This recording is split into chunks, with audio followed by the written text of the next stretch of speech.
Ariana Grande recently spilled the beans in an interview about her magical transformation into Glinda for the Wicked movie musical.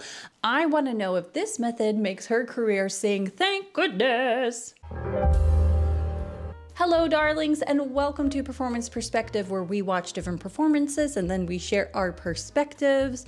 And listen, I just want to do a quick shout out to you, darlings, because we hit 1,300 subscribers, and usually every 100 I would do this fun face post like Broadway stuff, and then I thought to myself, well, maybe that's just like too much. I'll do it every 500. But when I saw we hit that number, I was just excited, and I just want to say thank you for following me, subscribing, and then just talking about different musicals, because I will say in the beginning of this channel, whenever someone asked me, what is it you do? I wasn't confident to say I'm a YouTuber that talks about musicals in her living room. But because of you, darlings, and the way that we're growing, I've been having more confidence and being like, heck yeah, I'm a girl who watches musicals on a couch and then wants to talk to everyone about it. So just a huge shout out to you. But let's get into Ariana Grande being Glindified. In a heartfelt chat post-filming Wicked, Ariana Grande opened up about her intense prep for the iconic role of Glinda, diving deep into 6 months of daily vocal and acting workouts with coaches Nancy Banks and Eric Vetro. She shared the journey of transforming herself from the ground up. I have never wanted something as badly as I did this, and I tried to use that to get ready for these auditions. I trained every day with Nancy and with Eric to transform my voice even. Everything about me, I had to kind of deconstruct, and I kind of had to completely erase pop star Ari, the person that they know so well, because like it's even harder to believe someone as someone else when you're so branded as one thing. So I kind of had to really go all the way to strip that down. I really, really worked hard for it, and my God, I'm so grateful for it, because it is the best, most transformative and special experience of my life. Even though a lot of us that are fans of her know that she has a huge musical theater background, but for those, they may not have known that because of things like Victorious or Don't Look Up, even Scream Queens, which, let's be honest, a lot of those characters were similar. They were airhead type of characters that, even though, yes, they are talented, even the movie Don't Look Up, they were taking her pop star persona and making fun of it. So she played those roles brilliantly, but I can understand why people may not know that she actually has the, you know, the acting chops to play something more than just someone being an airhead. Now, even when she did Hairspray, she played the role of Penny, and again, that character was a bit, you know, aloof, kind of an airhead, and she played someone that was secondary to other roles in that musical. So I don't know, I am interested to see her challenge herself in playing someone. I guess in a way, Glinda could be seen as, you know, a dumb blonde, but if you're a fan of Wicked, you know she's not a dumb blonde. She is the best, and there's more to her character. So I'm excited to see Ariana challenge herself, but also something I would love to know is, was her dream to play Glinda? I don't know why, but I always thought she really wanted to be Elphaba. So I would love to know if it was her that was like, hey, I think I would do a better job as Glinda, or if Wicked reached out to her team and said she has more chance getting Glinda rather than Elphaba and things like that. Like, I want to know. Absolutely, her dream was to be in Wicked, the movie musical, absolutely. But I do want to know if there was a conversation before her audition, or it was an intuition thing that I have a better chance being Glinda than Elphaba. Like, that's something I actually would love to know. Chasing producer Mark Platt since her early 20s, Ariana described clinching the Glinda part as the pinnacle of her life.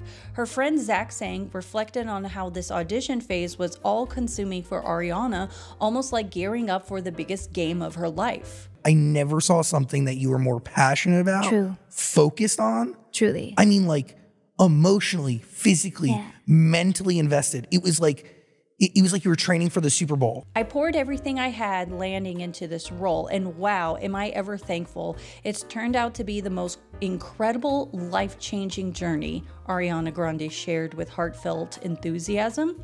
She also gave us a peek into how diving back into the acting has rejuvenated her as an artist, which makes sense to me in the lead up to her upcoming album, Eternal Sunshine. Now, I know she is a huge fan of Jim Carrey. I think she said she wanted to marry Jim Carrey, and I was like, wait, I wanted to marry Jim Carrey too, because I was like, how cute would that be? Carolyn Carey, Carey, and things like that. So, because I know she is a huge fan of Jim Carrey, Eternal Sunshine doesn't feel like, this is how I feel about it. If you know the movie, Eternal Sunshine is about a love, and the gentleman wants to erase his memories of an old relationship. So I wonder in a weird way if Ariana is having an eternal sunshine moment where she had a love in the past for musical theater and all of this art, but then forgot about that love, and here she is unlocking that memory, and then it's playing out for us,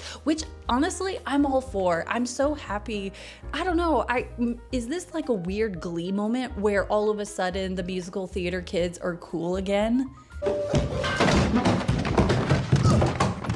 Maybe not. I don't know. Started on Broadway, and I've always been a musical theater person. I've always been an actress. I missed acting. I really spent a lot of time on tour and cranking out these albums. The most incredible blessing ever, but it kind of took over in a way that human Ari wasn't sure she planned for. It was really nice. Like, I really loved being able to put my craft, I suppose, to the test in different ways. I think the space was really healthy. And again, playing a character that I learned so much from. I just think life. In life.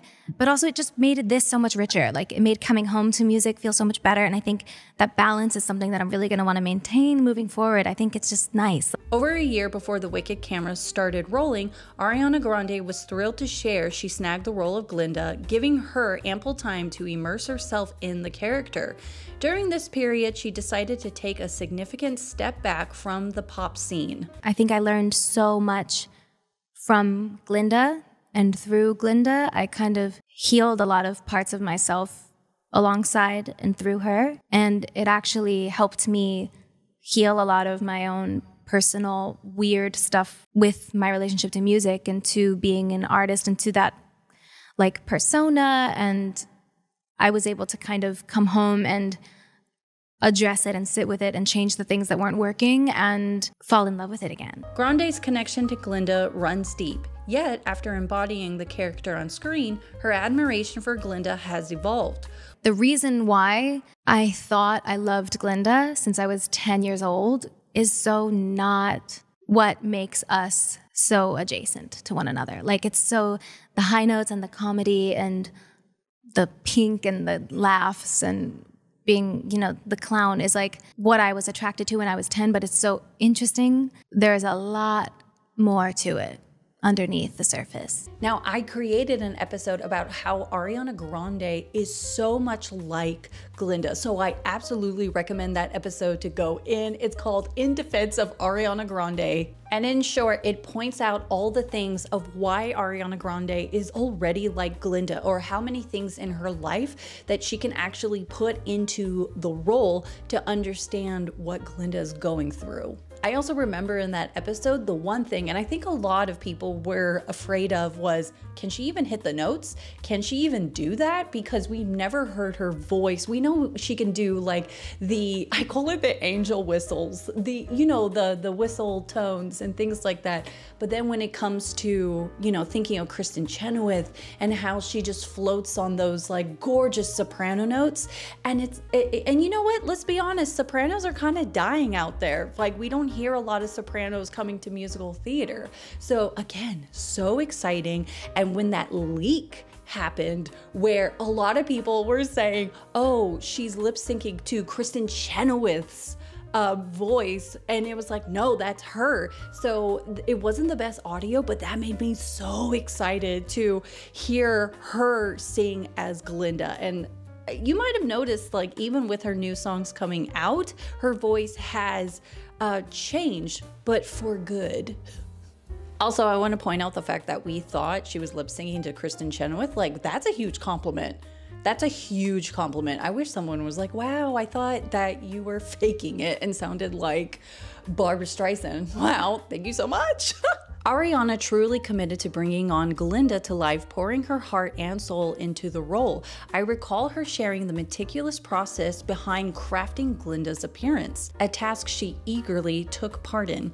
It wasn't an overnight decision, but a journey to uncover the essence of Glinda. She could have easily been portrayed with an abundance of pink and fluffy dresses, yet Ariana and the team aimed for depth, proving there's so much more to her character. Ariana's decision to distance herself from her pop image was significant, but it seems the shift wasn't just about embodying Glinda. The buzz around her and Ethan Slater, who's set to play Bach, has stirred up some controversy, painting her in a less favorable light. While I doubt this will overshadow the magic of the musical, it's not without its consequences, especially for Ethan's ex-wife and son. The situation is complex and the impacts are bound to unfold over time. Anyways, darlings, that's it for today's episode. I would love to know your thoughts about that interview and what Ariana did to be Glindified.